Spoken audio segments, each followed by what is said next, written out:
Sherri, and I want to thank you for another week on the Say That Sherri podcast on today. I'm happy that y'all are joining us on today. Let me introduce the most wonderful, the most awesome, the most lovely co-host a girl could ask for, Miss Jennifer. Hey guys. And with us today is a special guest, my daughter, my youngest daughter, Kayla. Hi. Hey, Kayla. Hey. Hi. How you doing today? I'm good. Well, yeah, I'm good. I'm good. We're going to keep it there. Okay, amen. So, guys, let's get into it. How y'all doing today? Good. I feel good. Everybody feel good? Mm-hmm. I Everybody just good? answered, yeah. Okay, good. I'm just making sure. I'm just Well, making sure everybody's good, relaxed, Yes. ready to go. Yes. Ready yes, to yes, do this? Yes. So, today Yes, darling. I have some questions about blended families. Okay, Oh, yeah. okay. So I was Googling stuff. We are right? one. Yes. Yeah. Yes, we are one.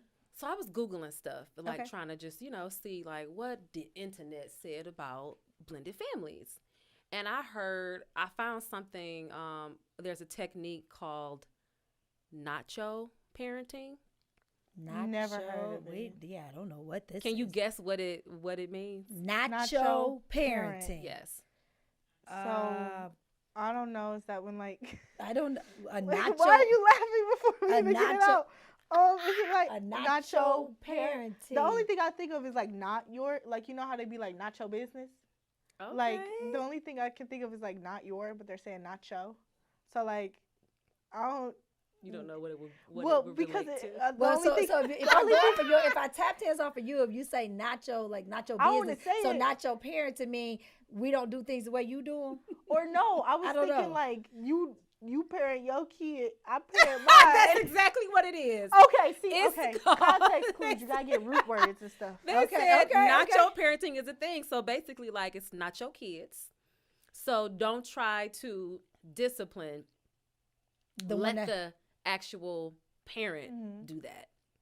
I was like, God, dog, they gotta come up with some terms for every. Nacho parenting. It is a thing. I promise you. I read it. Oh, Google said it. I believe. So it's a thing. Listen, I believe you. I've never heard of that one. Yeah. That's So- interesting. The premise is, for you to develop more of a relationship, and let the parent do the disciplining because they already have that foundation of the relationship. So that way it doesn't make you look like, if you're the step parent, it doesn't make you look like the bad guy or feel like all I'm doing is fussing at this person. You know what I mean? Or the baby. That makes sense. So That does. Yeah. It does to a certain extent. So yeah. it just sounds funny, like, because it said, really the idea is them not your kids. And that's what they said. So Well, I don't look at my bonus baby as a not my kid. right. I guess. I definitely look at her as my kid, Right. and I fuss at her like she my kid. But I love on her like she my kid. Right. So I can't say that I ever like to really make a difference between them. I do. I guess I probably hold back on some of my disciplinary actions when it comes to her because she does have a mom who's very active and she's wonderful and she's alive and kicking and all in her Yes. life. So I try not to overstep certain things when Yeah. it comes to parenting her. Right. But no, I still, she still get She the still- mommy she still side get of me it. too. Heck yeah, you know what I'm saying? I'm an equal opportunity I got you. parent. So Because Kayla went. When you said you try not to do it so much, she Because gave me because my I don't know what the proper term is. Oh, well, I guess for this, we'll just say stepdad will be boring. Because she said, like, bonus child. I wanted something special, too, but it don't matter. Okay. Anyway, so, like, with my stepdad, that's my dad. So Right. I don't get those outs. I got you. No. I got you. No, okay. I just get yelled at. So let's the talk same about level. this. So let's talk about the transition, though. Like, Okay. when you guys became a blended family, were you nervous going into being, this is for Kayla, were you nervous going into the situation? Like, you get a new sister, or you get you know what I mean? Like, how did you feel going into that? Okay, so I was so young that if I did have any of those feelings, Yeah. I don't remember them now. Okay. Or I was just so young that it was just like I didn't really have a problem with it or see anything wrong with it. It was just like, mama's here, so I'm cool. I was really stuck to mama a lot. So like when it was like, oh, going to live with like Ale and going to live with Essence, I think I welcomed it, if anything, because I just wanted a sister so bad. Yeah. Because I thought that having a sister was going to be this amazing experience. And it was going to be like, oh, I now have somebody to play with me, da-da-da-da-da. And that wasn't the case because my sister is 4 years older than me. And, like, when your sister's 4 years older than you, it's a constant game of catch-up. Because as soon as you go to middle school, she's now in high school. Now that you're in high school, she's graduating high school, she's off to college. So it was like that even when we were younger. So she was kind of losing interest in some of the stuff that I was in. Yeah. But somehow still that did not register in my brain, and I was still like, Essence is coming home for the week. Yes, I'm going to have somebody play dolls with. Yes, we're going to have so much fun. And that was just not the case. Right. 4 years is a big difference when you're younger. Yeah, you know what I mean? Now that we're getting older, yeah, even with me being in high school and her being in college, it more towards me like getting older in high school. Yeah, that now the difference is not doesn't really matter. there. Yeah, because the experience is she still looks back on high school a lot, and I'm in high school, so we have something to talk about. But back then, it wasn't much to talk about because I wanted to talk about Dora, and she wanted to talk about mindless behavior. Gotcha. Two very different things. Okay, got it. So what was it like for you, though? Like, were you nervous for Kayla going into this situation? Like, how did you handle the transition? Did you have a talk with her? Did you say, like, okay, Kayla, here's what we're doing? Kayla has always been a roll with me kind of girl. Yeah. So it wasn't really a big talk. I seen that she liked having Essence around. Yeah. And I seen that she liked, being in that element. So it was cool for me. And she kind of gravitated towards my husband. She kind of gravitated towards L rather naturally. Yeah. That's my nickname for him is L. So that's who I'm referring to. But she kind of gravitated toward him kind of naturally. So it wasn't like a big kind of shift. When Leonard and I first got together, we kind of dated, but we dated outside the kids kind of interacting. Yeah. It was a soft spot when we first started dating. He had just lost his son, and everything. And Essence, it was a lot to send his baby through at the time. Essence at the time, her parents were splitting up. Her younger brother had passed away because he died of cancer from a brainstem tumor. Wow. Okay. So that would have been a lot for her. So I didn't want to mix our dynamic with her too fast. I wanted to give her some time to heal and some time to just kind of be with just her and her dad for a while before any other element was introduced. So it was, when she would go stay with her mom, we would come and visit him. And then when she would come home, we would go back to our home together, just Kayla and I. And we would spend our time together, and he would spend his time with his daughter. And we didn't mix them much. And I thought that was so important to do that for her, because I didn't want Kayla or myself to be presented to her before she was even ready, if that made sense. You know absolutely. what I mean? You just can't put too much on kids, I think, at one time. And I want to be very mindful on how she was treated in this time. But so when we did get introduced to her, and when she and Kayla did get to meet, it was so welcoming. Like, Essence didn't want us to leave. Essence was like, do they have to go? Kind of thing. And I was like, okay. I said, well, we could stick around, a little longer. And her and I, we've always just had a really good relationship. Like, we've never had a strained relationship. Well, see, that's good that you bring that up, because a lot of people would say, like, oh, kids are resilient. Don't worry, they bounce back. Haven't you heard people say that before? Yes. Yeah, people say that all the time. And kids are resilient to certain things, I believe. And certain things can be traumatic for them. Yeah. So it's all about how it's presented. Yeah. That to me, that raises their resilience, or, raises their insecurity or anger in an issue. You know what I mean? One of the things I never wanted to do was I never wanted Essence to have to pick between her mom and I. So I've never talked bad about her mom. Yeah. I've never disrespected her mom. And you know what I'm saying? Like, to her, in front of her. It don't matter what her mom did. Her mom could have called me 20,000 names. Her mama could have went off and everything else, and I let her have that, because I never wanted Essence to feel like I got to pick between Sherri and I got to pick between my mommy. You feel what I'm saying? I've always wanted that to be a safe ground for her. So if if it was ever an issue between her mom and I always just, okay, I just let it, it's okay. It'll pass. Don't worry. You know what I mean? And so when I sat down with her mom, with Essence mom, and her and I had a real woman to woman, heart to heart kind of thing, it went really well, as a matter of fact. And I did it more so for the benefit of Essence. You know what I'm saying? Because I was like, listen, we got this young lady about to come up, you know what I'm saying? And she's growing, and we got to be able to get along. I don't want this for her. You know what I'm saying? So I apologize for anything that I've done to hurt her as a woman, and that way we could grow together. You know what I'm saying? And to be able to move on. And it worked out really, really well. That's a big, big, big, big thing for you to do as a woman, because a lot of women don't do that. And to me, on the outside looking in, it seems like that would be the peaceful thing to do, because that kind of helps the blended family blend a little bit easier. But what made you, outside of thinking about Essence, like, was it your vision for your family that made you say, let me sit down and really talk with her to get her to understand, like, hey, I'm not an enemy. I really do love your daughter. I really want to, you know what I mean?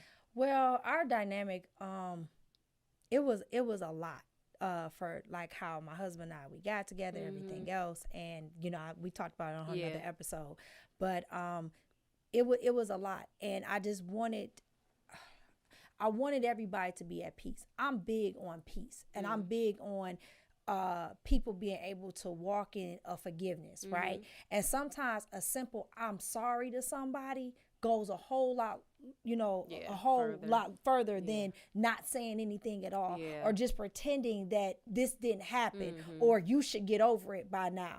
You make it a lot easier sometimes with somebody if all you can do is just apologize. Once I apologize for something, and once I can tell you that I'm sorry about it, then we could kind of move on and grow from there. You know how many people are stuck in a space just because somebody wouldn't say, hey, I acknowledge that wasn't cool of me. I acknowledge that was not nice of me. You know what I'm saying? And I'm sorry. I was wrong. You feel what I'm saying? And no matter how it turned out, even though, God flipped it for my good, you feel what I'm saying? And a lot of greatness came out of it. That's true. So he wronged, he wronged my right. I mean, he righted my wrong. I'm sorry. He righted my wrong. This is true. But I still felt the need in the natural to say, hey, to this person that was hurt, that was damaged by what had happened and what had transpired, how can we move on and move on as a family unit? Because we're now family, whether we like it or not. So when you got step parents and stepmoms and stepdads, everything else, the other person, that's your family, whether you like the family dynamic or not, you've now just committed other people to this union. So the best thing you can do, especially for the kids, right? I don't want the two sisters fighting because we can't get along. You feel what I'm saying? I don't want their relationship strained because of it. It's a lot that's in there. So as a person who wants to see the best result for her family, I got to do what's best for my family. So that if that means that I got to go and apologize to somebody, I got to go swallow some pride. I got to go humble myself. I got to go and ask for forgiveness from someone to get this done from her, then that's what I'm going to do. It's nothing I'm not going to do for her. It's nothing I won't do for Essence. You know what I'm saying? So when I look at it like that, it was a no-brainer to me. It was like, okay, the only thing I had to do was wait until enough time to where I felt like she would be receptive. Because sometimes we come with apologies with people and they not ready to receive them. Real. You feel what I'm saying? And so I had to wait this thing out, and I had to take my licks on the chin when she wasn't feeling me, when she wasn't saying hi, when she wasn't being happy, when you wasn't going down. I had to be like, okay, I'm gonna pick my big girl pants on, and I'm gonna be all right with this, because this was something that I did. So I can't get mad, and I can't rush her healing process. I can't do that. So I have to give her time to even want to talk to me. I got to give her time to even want to see if she even consider forgiving this situation. I had to do that, and I had to be, and it came with some endurance, because baby, it was some days where I was like, okay, you know what I'm saying? But I had to understand this was something I did. So serve your That's time big. a little bit. Yeah, serve your time. Serve your time. Right. Okay. Yeah. Were you scared about anything going into your new blended family? Probably not off the bat, but as I became like more aware, Mm-hmm. I got scared with maybe one or two things. The thing with like my dad kind of scared me Mm-hmm. because growing up I didn't call him my dad. Mm-hmm. I didn't like off the rip start calling him like dad and stuff like that because it was just an internal thing that I wasn't used to. Yeah. I wasn't used to calling anyone father, and I had other father figures in my life too. I was blessed to have more than one, even though the biological one didn't step up. Yeah. And she means like my dad, Yeah, my like stepdad. my Like I just ain't have random men calling. No, right. not random men. I'm sorry. I just want to clarify that it wasn't just these sorry. random men Mommy's showing up talking friends. about something. My mom, Uncle Daddy. That is not what happened. my mom's Don't dad, make me which is- sound like loose Okay. booty. My mom, clarification. Okay. Clarification for everybody in the room. Okay. My mom's dad, which is my grandpa, Yeah. he was a big father figure, I would say, in my life. And then my mom's stepdad, which is my step grandpa, which we call him Pawpaw. Yeah. He was another father figure that I had in my life, and then I had my dad, which is Ale, right? And I didn't start calling him dad or daddy until well into our relationship. It wasn't like a strain or like a big noticeable thing, but I don't think I started calling him dad until maybe around middle school, like mid-middle school. And at this point I had grown up with him my whole life, like all throughout elementary school and stuff like that. And I had already recognized him as a father figure, but I was just hesitant because you got to understand that wound was still open from the last person that was supposed to be my father not really stepping up to that plate. And now I'm going through this thing where I do have a dad, and I want to show him that, but I don't know how to in a balance that I'm comfortable with. Yeah. Because I wasn't comfortable with that yet. I wasn't mature enough for that. Right. That's what I was gonna say too. As a child, to even think like, Yeah. And so I had to figure that out for myself, and I had to like grow in it. Because it also wasn't one day that I just started calling him dad. No. It was like, oh, I would introduce him as like, this is my dad. It would start there. Then it would go into, I would start calling him daddy. Then I would call him Ale. Then I would switch back and forth and stuff. And now I call him dad most of the time. I might slip in an Ale here and there, but it's mostly daddy. Does he be like, hey now? Okay, no. No. I think he's still pretty used to the nickname, but I just don't call him that much anymore because now it's I feel like I've healed from that. It's a full circle moment now. Okay. I'm good. That's very mature. What's the best part? Of what? About the blendedness. What's the best part? Let me see. I don't know. I just like the diversity, I guess, of it a little bit. At first I was really scared to raise Kayla without her biological father. At first, because I grew up with both my parents. I grew up with my mom and my dad. I didn't grow up with my stepfather. I didn't grow up with a stepmother. But so that kind of was like, but I had to pick an environment that was going to be best for my child. And the environment that I had with her biological father was not going to be a good fit. Right. It was just too much arguing and fussing and everything else in that relationship. And I didn't want to raise my daughter to see that type of stuff. And a man disrespecting or treating me any type of way so that she'll grow up and go into that same thing. Right. I believe when God blesses us with children and we bring them into this world, it's our responsibility to take care of them to the best of our ability, and be as responsible for them as we possibly can. So that for me, that was making sure I had whatever environment for her was a safe environment, was a loving environment. However that looked, you know what I mean? And that was the biggest thing I provided. So it has been, I think that God has really blessed us with two great individuals to have blended our family with, meaning, Essence and Elle. I think that it has been it's just been a great dynamic. I mean, we interact as a family so much. You know, people walk up all the time and tell her she looks just like her daddy.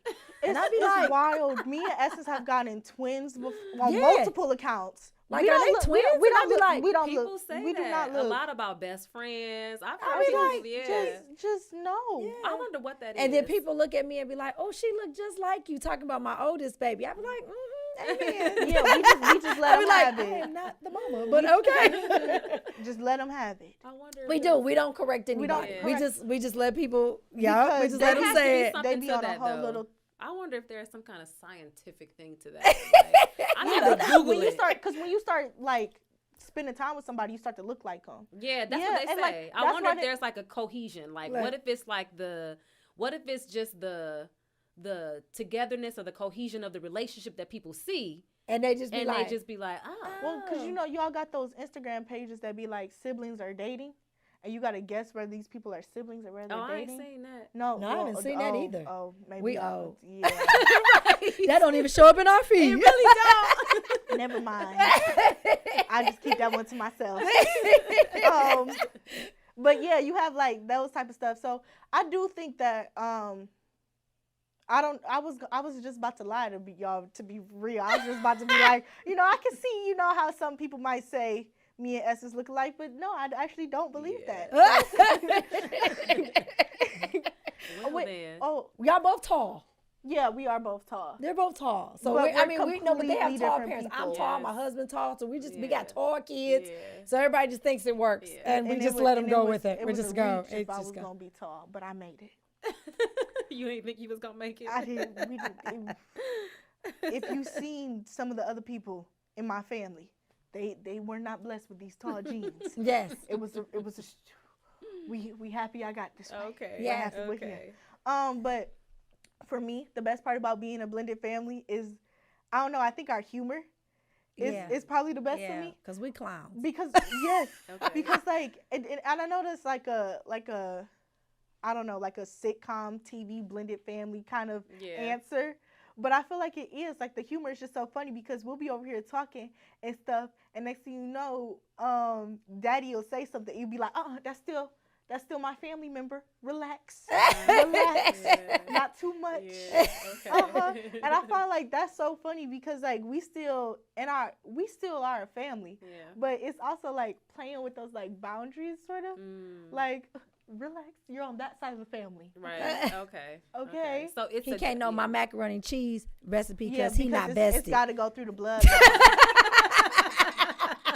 I be like, you don't know, the we don't know macaroni- just yet. We don't know just yet. the mac and cheese recipe has to go through blood. Okay. So he's gonna go sit over Okay. there. That's good that y'all can laugh at stuff like that. I mean, I Yeah. think it does make for a lighter situation and just, We don't take it too seriously. I mean, it's like I said, everything had just blended organically. Like it Yeah. was nothing forced. It wasn't we didn't have, and I thank the Lord, but we didn't have any type of you not my mama, you not my daddy episodes. Like we didn't have any of that. Like it's always been it just flows. Like, you know what I'm saying? We raised two really respectful, beautiful girls. So they have always done, and we've always respected them. You know what I mean? Mm-hmm. So it was just always like, okay, we just keep that level. Now, sometimes I done had a couple chin check conversations, you know what I'm saying? Like, look at here, let me tell you something, but that's just parenting. Right, You know what I mean? exactly. Other than that, I never said you're not my daddy, cause I'd be lying, but I don't even think it would feel right in the moment. yeah, you To feel say what I'm saying? something like Cause then it's like, oh, now you mad. Now everything you say just has no value. Yeah. Because you said something that wasn't even the truth. You could at least been in truth with your argument. Now you just saying stuff because you mad. Because you mad, Yeah. So we never really had that issue. So it's That was been my next question.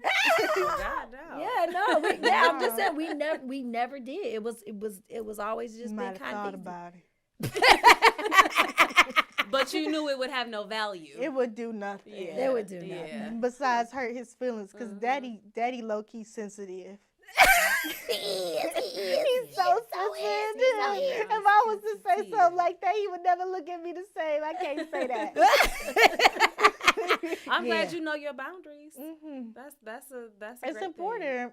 I feel like that's something that a lot of families, even blended or not, Yeah. just need to look at more, because your parents have boundaries and your kids have boundaries. And a lot of times we don't, I feel like sometimes families don't see their kids as full people because we're still coming into ourselves. But just because I'm coming into myself doesn't mean that I don't know what I can and cannot take at this age. And my mom had said something earlier on, kids are, when we were talking about resilience. Yeah. What had popped into my mind was, I don't necessarily think that resilience works against, sometimes like they're like, oh, your kid's resilient, so they're fine with what they see and stuff like that. No, I feel like kids are sponges with everything. Even if they are resilient, I feel like resilience is a product of what they saw, and now that's how they react to something. I feel like kids, we see, because this is such a point in our life where our minds are developing and everything we take, we absorb it. And that just comes to show you like how you react to certain stuff. And I feel like that's important for all families, because how you react to how my mom said that there was love in the relationship. And that was true, because that's now what I'm going to look for when I get older, is love in the relationship, versus someone who did not see love in a relationship. They might be more susceptible to some things because that was not there. That's what they saw, or what they didn't see. Yeah. Okay. Or it might be a different type of love that's not exactly like what real love is, You can feel real love even without, saying it. But sometimes love is masked with something else. Love can be masked with a bunch of things like greed, with lust, stuff like that. But you feel like it's love because that's the attention that's being brought on it. So I feel like. So this what you saying? You be soaking up. You hear this? Yeah. So She yeah, soaks I up feel a like lot. I feel like kids are always going to be sponges to that sort of stuff. Yeah. So if I would have grew up in a situation where, here, let me put in an example. So the situation with my other biological side of the family right now, I still grew up with them in my life for the most part, right? So with that, I got some sort of love sometimes in that. And I won't say that they did not love me, because I think they did, but just the type of love, I could not absorb that. It was not a love that was going to feed me and feed who I am as a person. So I had to get to a point where I was like, y'all can keep it. And that's just how things go sometimes. Because you can try and you could force it, but at this point, we've been forcing it for 17 years. So I'm just let you have it. Because it wasn't going to fulfill me. Out of the mouths of babes. I'm just saying. Listen. I'm just saying. So, and that's coming from a biological perspective too. So. Yeah, because sometimes your biological family is not the best fit for you, and that's just how it is. And as much as we want to hold on to that, sometimes you have to let people go. I am a firm believer of, don't try to hurt yourself so that way the other person can feel happy. Because then you're going to hold on to it, and that resentment is just going to fester, and it's going to build, and it's going to keep hurting you if you keep allowing it, because you see it's making them happy. But you can't hold on to that for so long. It's going to eat you alive until you start showing that, and that resentment starts coming out. And now you're in a situation where you're mad at them and they don't even know why. Right. So you're just saying the transparency from jump is necessary. The transparency from jump is necessary, because I don't feel like, regardless of your age, well, you can try it a lot when you're younger, but once you get to this point where I'm 17. But once you get to this point where I am, and there's a lot of stuff shifting, there's a lot of stuff moving in my life, I can't hold on to that stuff. I'll mess around and mess something up because I'm allowing stuff that isn't meant for me in. And that's not okay. Right. Okay. Once you're old enough to recognize it, you need to play it how it is. People confuse, to me, time with quality. Yeah. That's the truth. And that's what it is. It's like, because I've known you 20 years, because I've known you this long, because we have this much time in, you feel like, the quality of the relationship should be greater. But if it's not growing, if it's not producing in that 20 years, if we're staying in the same place we was 20 years ago, or if you're holding stuff back for the 20 years and you haven't said anything in 20 years, and now all of a sudden 20 years later, everything is bubbling and festering. It's like, well, why did we sit on this for this long? You feel what I'm saying? So people think just because you with somebody a long time that it makes you, somehow tighter. Tighter and closer than somebody that, you might have only known for 2-3 years. Right. But the quality of a 2-3 year relationship could be more valuable than a 20-year relationship. You know what I mean? We got to quit confusing that. We wasting a lot of time and energy into stuff that you should have let it go 10-15 years ago.